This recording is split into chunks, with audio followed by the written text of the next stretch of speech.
Israel is costing people money. Lots of money. Boycotters are punishing corporations all over the world for their connection to Israeli apartheid and genocide. Since October 7th, major companies like McDonald's and Starbucks have reported epic losses in the face of a global boycott in solidarity with Palestine. There have also been many other boycotts successful in punishing corporations complicit in the oppression of the Palestinian people. Now, different businesses are targeted for different reasons, from the military-industrial complex to tech companies to food and retail. One company, however, that has suffered significantly is the French multinational corporation and retail giant Carrefour. Carrefour has just announced the closure of its stores in the Persian Gulf country of Oman on Tuesday, following a similar move in Jordan in November of last year. The closures come amid mounting pressure from the boycott, divestment, and sanctions movement, otherwise known as BDS, a movement to shun companies accused of supporting Israel during the ongoing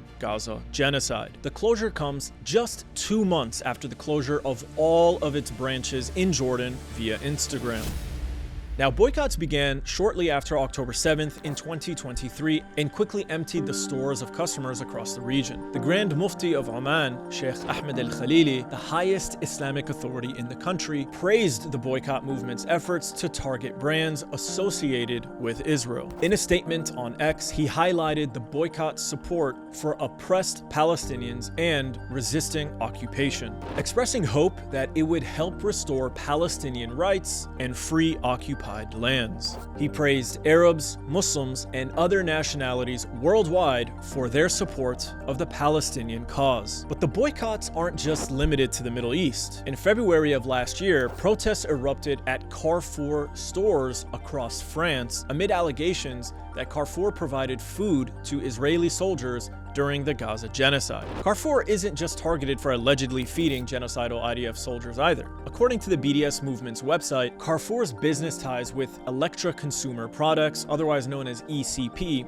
and its subsidiary Yenot Bitan contribute to, quote, apartheid, genocide, and human rights violations, making the company complicit despite attempts to distance itself from any responsibility. Carrefour came under BDS scrutiny after announcing a franchise partnership in March 2022 with ECP and its subsidiary. BDS accused both corporations of involvement in the illegal Israeli settlement enterprise, listing Carrefour as a boycott target.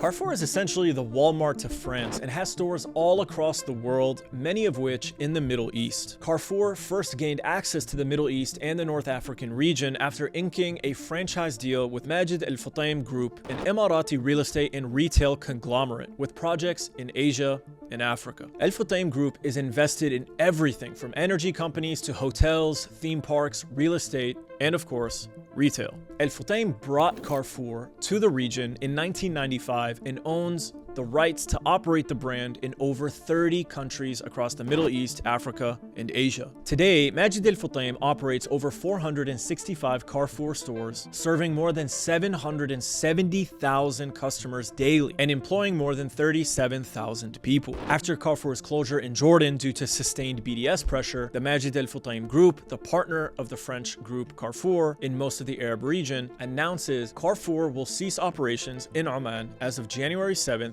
2025. Carrefour has now lost 34 stores in Jordan and 15 in Oman. Now, it's unclear how much Carrefour stands to lose from this boycott. Al Futtaim was required to pay franchise fees to Carrefour for the rights to operate the brand. Al Futtaim holds the exclusive franchise rights to operate Carrefour hypermarkets and supermarkets across the Middle East, Africa, and Asia. While Al Futtaim Group owns and operates these stores, it must adhere to Carrefour's brand standards and guidelines and typically pay fees for use of the brand and associated services, such as access to Carrefour's supply chain, systems, and expertise. The specifics of these fees, including the percentage or structure, are determined by the franchise agreement between Al Futtaim's group and Carrefour's parent company, Group Carrefour. Now, for those worried that this boycott will hurt local consumers who depend on Carrefour supply chains for their needs, or the employees who depend on the store for their work, you can feel better about the fact fact that El Futtaim rebranded into a new chain called Hypermax and will continue to operate. The supply chain connection to Carrefour may still exist, however, so it will be important to watch this development closely to ensure that the relationship is fully severed. Still, this is a pretty big win for BDS and demonstrates the political and economic cost of doing business with the state of Israel. As you know, I'm sure, BDS was instrumental in breaking the South African apartheid regime, and many believe it will play the same role in breaking Israel. Now, if you're interested in boycotting all companies complicit in the oppression of the Palestinian people, check out the BDS website or download the Boycat application. You can't stop a genocide, but you can punish the companies directly or indirectly complicit by choosing where to spend your hard-earned dollars. I hope you consider liking and subscribing to our channel for more. And if you want to support my work, go to my website and become a paid subscriber. There, you can gain access to exclusive short films, podcasts, and documentaries, and of course, support my media work. Till next time. Trust nothing. No lies. Free your mind. Everything is propaganda. Everything. Propaganda. Everything is propaganda. So why not choose your own? propandco.com